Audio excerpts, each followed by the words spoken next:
oils. We knew more times than not maybe they were Muslim or whatever. Just kind of marking the kid. They didn't know what they did to that kid's psyche. I'm not judging, I'm not talking about them. But they couldn't have known what it was doing to that child being sent to school. They would separate. They would get away because you were different.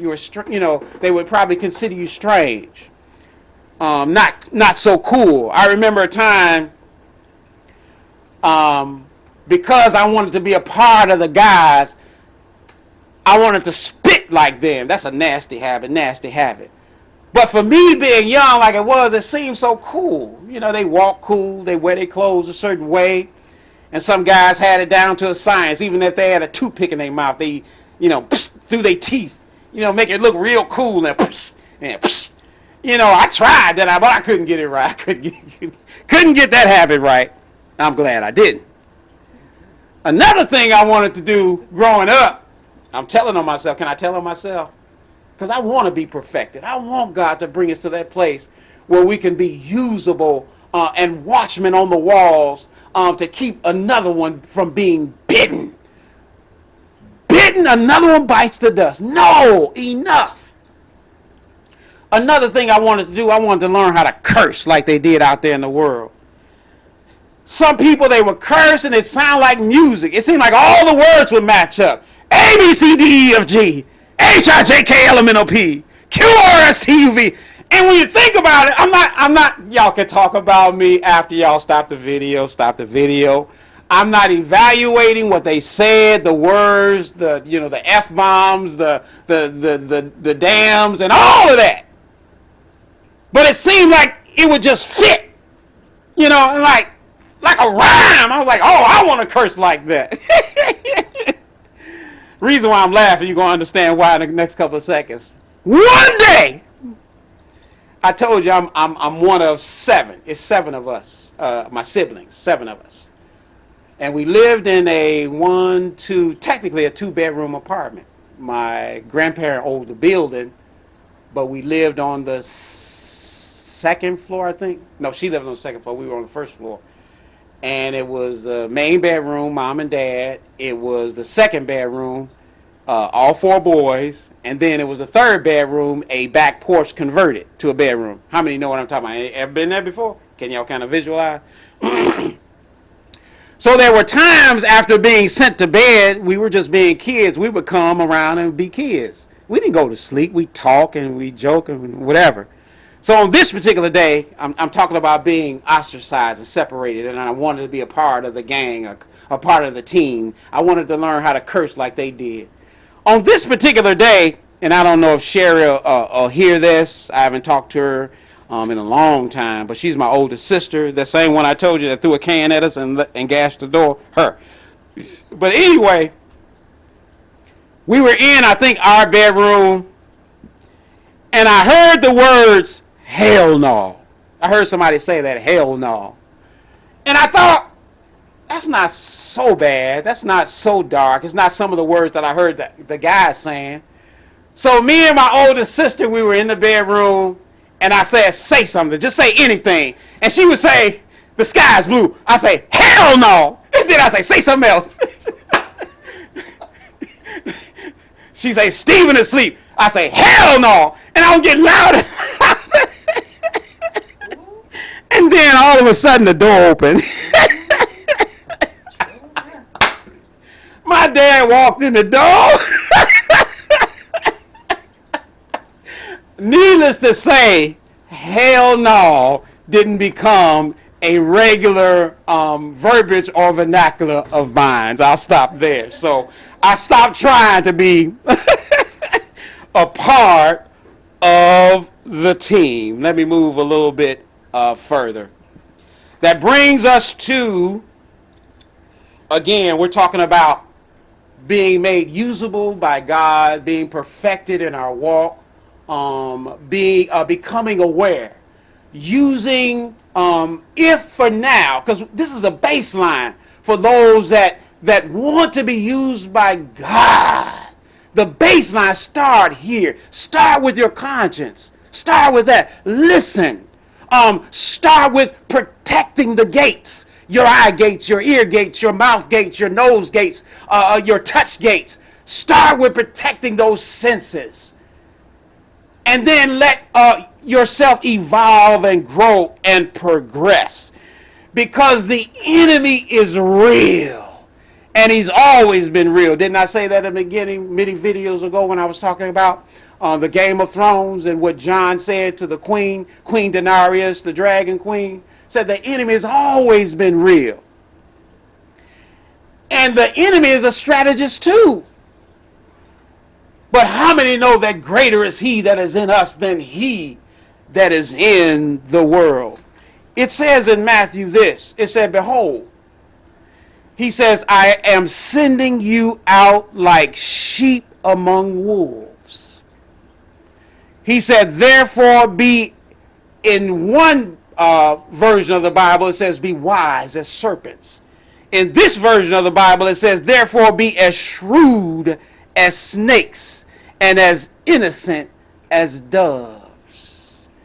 The 20th verse, that was Matthew 10 and 16. 10 and 20 says this, for it will not be you speaking, but the Spirit of your Father speaking through you. When you find yourself under attack or you see the enemy coming, let God pray through you. Let God give you word and season. Let God be your source and resource. Matthew 10 and 26. It goes on to say, so do not be afraid of them. For there is nothing concealed that will not be disclosed, and nothing hidden that will not be made known. Everything cryptic, everything hidden, everything unseen. The Lord will be there to not allow the enemy to creep up on you unawares. Come on now. But you have to do something first, following the baseline, your conscience, following the baseline, protecting what you see, following the baseline, protecting what you hear, following the baseline, protecting your surroundings, where you find yourself, what you drink, what you smoke, your environment. It's not good to be around toxicity all the time. It weighs on your spirit, man. Protect yourself. It goes on to say to those that are called of God, especially the mouthpieces for God, it goes on to say, what I tell you in the dark, speak in the daylight. What is whispered in your ear, proclaim from the rooftops. Me sitting here using this platform is me sharing with you what I heard, what I saw, what was presented to me. I don't know how it's going to be received. Many times when I watch readings or different things on YouTube, they say, if it doesn't resonate, move on, look a little bit further, find something that resonates for you, that's good for you. I don't know how this is going to be received. I don't know. But I can only give you what I got. Give you what I got. Back in the day, they had a song, walk this way. I'm admonishing you to walk in the way that is pleasing. Walk toward the light. What you put in yourself is what's coming out. For out of the abundance of the heart, the mouth speak. You heard me trying to curse. That wasn't a part of my makeup. But if you want prayer, I can pray. You can pray too. But I pray on what I believe. I pray on what I know. I pray on personal experience. I pray based on His Word. I believe the Lord God is the same yesterday, today, and forever. Why am I telling you all this? The scripture goes on to say that the kingdom of heaven is at hand. We were told to heal the sick, to cleanse the leper, to raise the dead, to cast out demons, freely give, and provide neither gold, nor silver, nor copper in your purses or your money belts. and take no bag for your journey, nor tunics. It goes on to say, for the worker is worthy of his hire. Miss Mans, I talked to you about the non-for-profit status that we now walk under. Hype Central is no longer its own. We've been bought with a price. We are obligated to extend ourselves to the public, which we're reaching out to society. I'm opening the door, letting you know that for now, from this house studio to your seeing and hearing, if there's a petition or a request that you have, make it known, reach out. Go to the About page of Facebook, or go to Prayer Hype Central, is it .com? .org, and leave your request there. Or if you do it by way of phone and you want to leave a message, make it known and give us something to pray for and to pray about. I've got more written down, but I'm going to stop there. I want to believe in this folly on today that God is creating a conscientious connoisseur, one who has perfected his talents and abilities and skills or his craft to be better aware and ready for battle or offense against what is unseen. The enemy tends to creep in unaware. On the outside, he's a painted white sepulcher. I mean, it's pure white, fashionable. I just talked about funerals and bereavement. But he's a white sepulcher,